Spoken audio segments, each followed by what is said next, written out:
le salut, le plus grand besoin de l'humanité. Prenez ce moment et écoutez le salut, expliqué d'une façon claire et simple, afin que vous pouvez avoir votre plus grand besoin accompli dans votre vie. Si l'éducation était le plus grand besoin de l'homme, Jésus serait venu sur terre en tant qu'éducateur.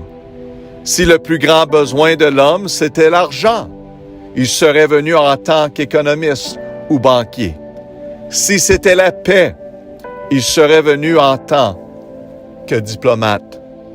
Quel est alors le plus grand besoin de l'humanité? Jésus a dit lui-même, « Je suis venu chercher et sauver ceux qui étaient perdus. » Il est venu chercher et sauver l'humanité. C'est nous. Donc, le plus grand besoin de l'humanité, c'est le salut. C'est pour cette raison qu'il est venu en tant que sauveur. La parole de Dieu nous enseigne au début jusqu'à la fin qu'il n'y a que deux catégories de personnes sur terre: sauvés ou perdus. Un jour, vous vous tiendrez devant Dieu. Et ce qui est le plus important de se demander maintenant, c'est: suis-je sauvé ou suis-je perdu?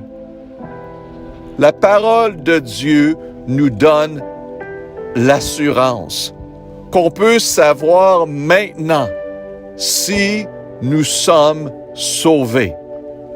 La parole dit dans 1 Jean 5,13, « Je vous ai écrit ces choses à vous qui croyez au nom du Fils de Dieu, afin que vous sachiez que vous avez la vie éternelle, et afin que vous croyiez au nom du Fils de Dieu. » Wow!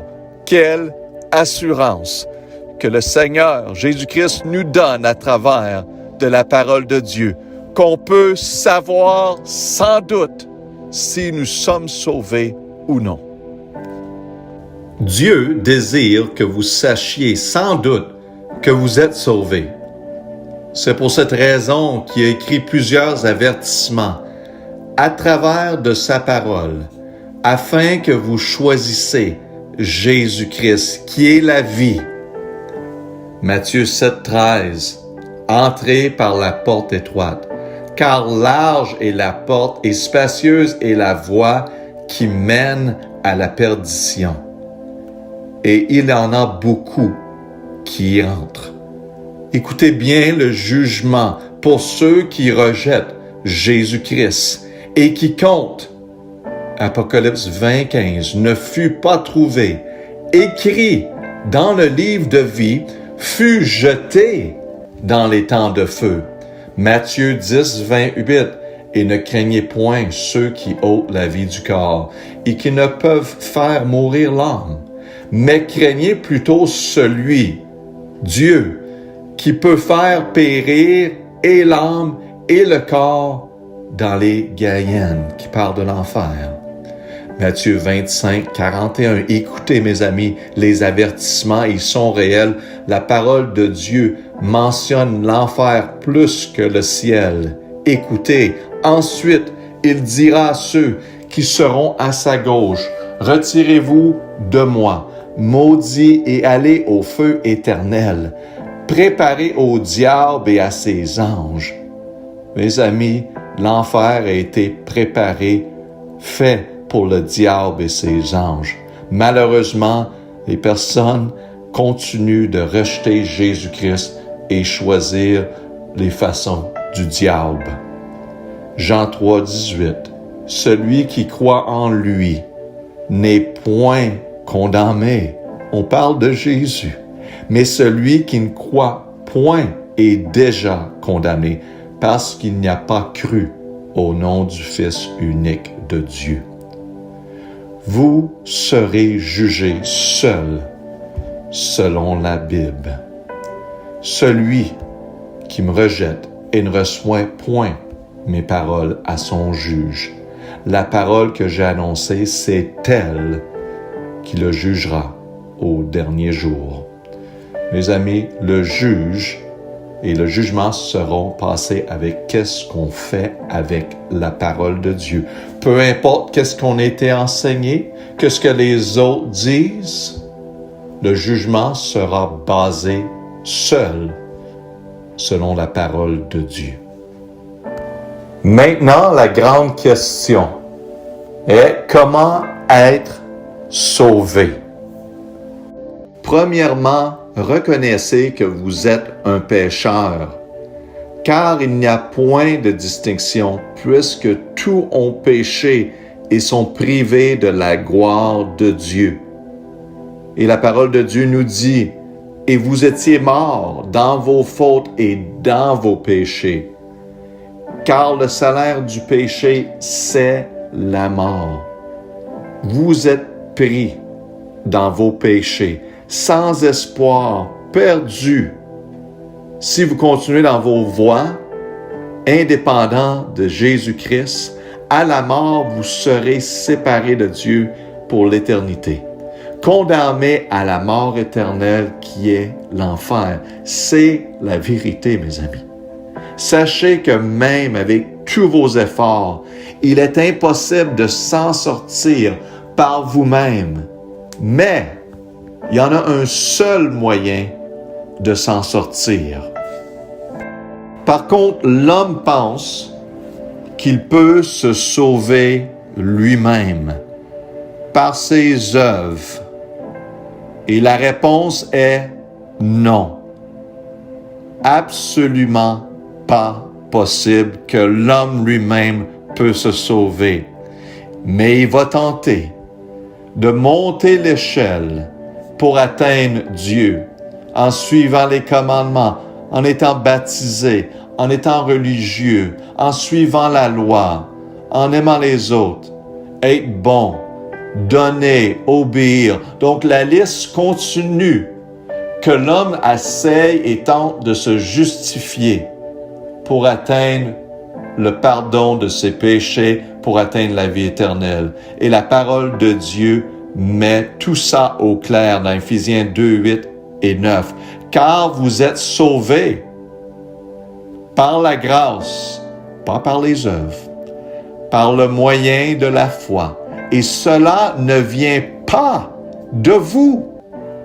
On n'a rien à faire avec le salut. C'est le don de Dieu. Verset 9.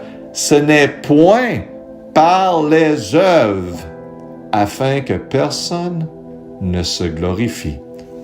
L'homme ne peut rien faire pour mériter le salut.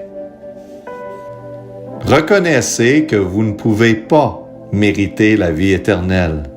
La Bible nous dit, car le salaire du péché, c'est la mort. Mais le don de Dieu, c'est la vie éternelle en Jésus-Christ, notre Seigneur. La vie éternelle, c'est un don. Et seulement Jésus-Christ peut nous donner le don de la vie éternelle. Comme un cadeau, Jésus-Christ a tout payé afin que vous pouvez recevoir ce don de la vie éternelle. Il a donné sa vie sur la croix, il a tout fait. Il reste à vous de le recevoir. Vous ne pouvez rien faire pour le mériter. Il reste à le recevoir, ce cadeau, ce don. Voici une bonne question à se demander, parce que c'est tellement dans l'homme de penser qu'il peut mériter le ciel. Mais si le moyen du salut est mérité par nos œuvres, pourquoi donc Jésus-Christ aurait donné sa vie sur la croix? Si nous, on pouvait mériter la vie éternelle et recevoir le pardon de nos péchés à part de Jésus-Christ, pourquoi il aurait offert et donné sa vie sur la croix. La Bible nous dit bien, il n'y a de salut à aucun autre, car sous le ciel, il n'y a pas un autre nom qui a été donné aux hommes par lequel nous devions être sauvés. Et Jésus lui dit, « Je suis le chemin, la vérité et la vie. Personne ne vient au Père que par moi. » Jésus-Christ est le seul moyen pour obtenir la vie éternelle. Maintenant, reconnaissez que Jésus-Christ est votre seul moyen d'avoir la vie éternelle.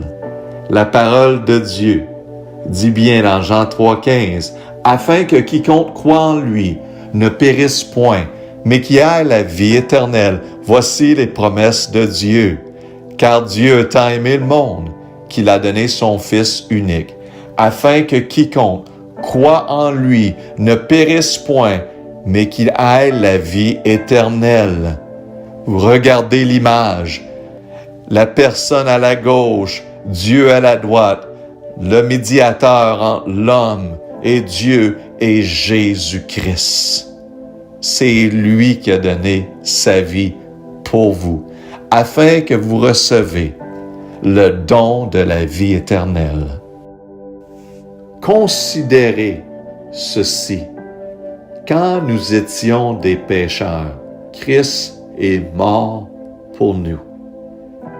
Mes amis, Jésus-Christ vous offre le pardon de vos péchés, en qui nous avons la rédemption par son sang, la rémission des péchés selon la richesse de sa grâce.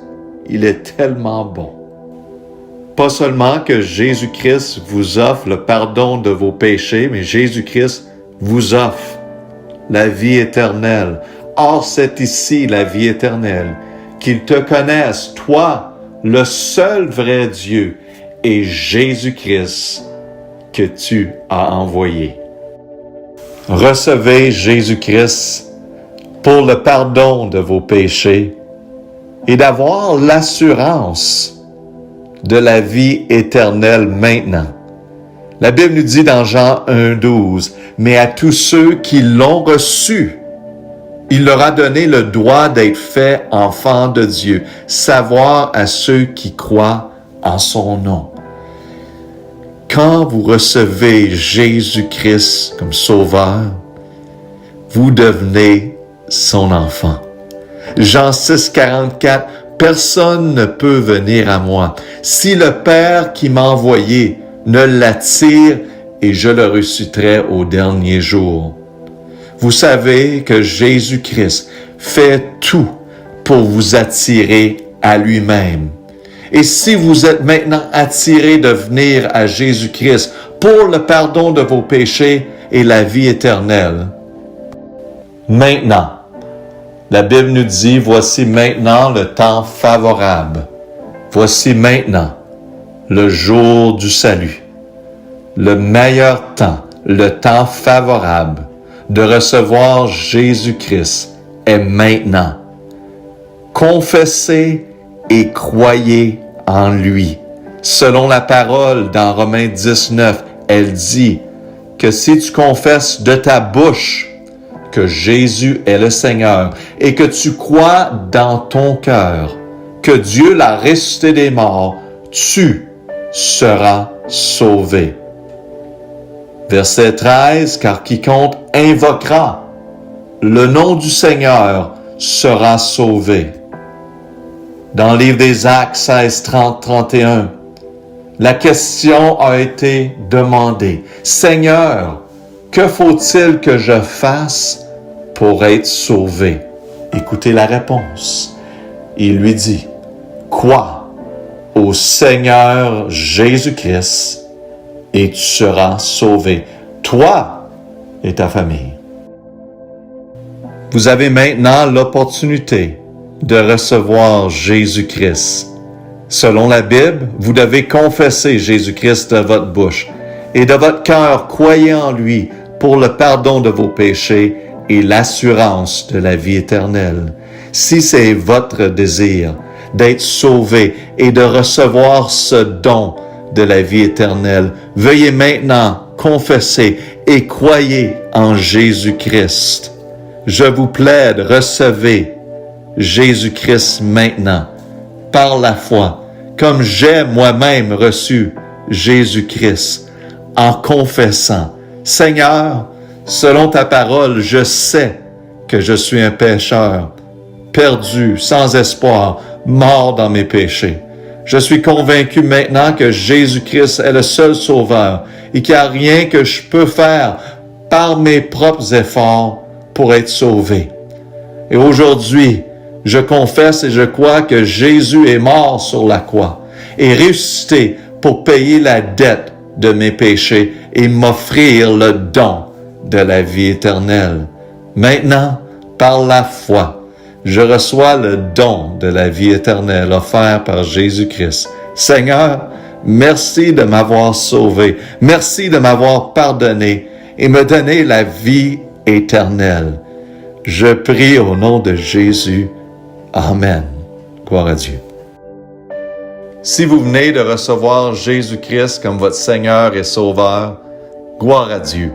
La Bible dit, je vous dis, qu'il y a de même de la joie devant les anges de Dieu pour un seul pécheur qui se repent.